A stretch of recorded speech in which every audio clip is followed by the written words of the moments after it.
A través de las redes sociales comenzó a circular un video en el que supuestamente aparece Carlos Alberto Páez Pereda, alias Carlitos Rugrats, jefe de Plaza de la Malliza, conviviendo en una marisquería junto al cantante Larry Hernández, en Culiacán, Sinaloa. De acuerdo con reportes extraoficiales, el material habría sido grabado en la localidad de Pueblos Unidos. En las imágenes se observa a un hombre con características físicas similares a las de Carlitos Rugrats, vestido con playera azul y pantalón de mezclilla del mismo color. El sujeto aparece sentado en una mesa junto a otros hombres, mientras porta lo que parece ser una pistola y un radio de comunicación fajados a la cintura.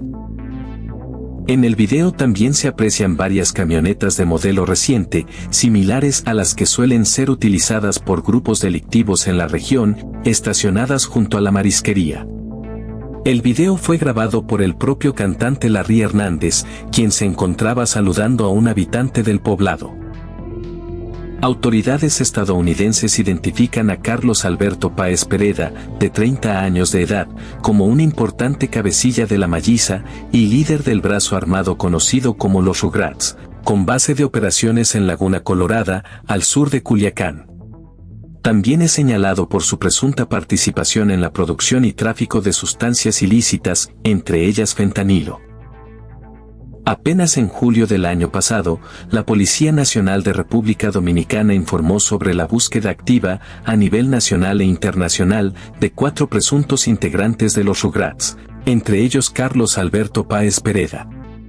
Estos individuos, considerados altamente peligrosos y vinculados a delitos de narcotráfico, lavado de activos y sicariato, son objeto de orden judicial de arresto nacional e internacional, informaron en su momento las autoridades de dicho país.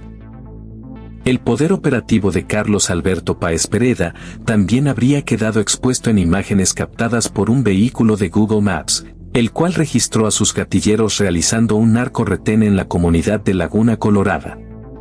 En dichas imágenes se puede observar a por lo menos 4 hombres armados en una galera ubicada junto a una pequeña tienda.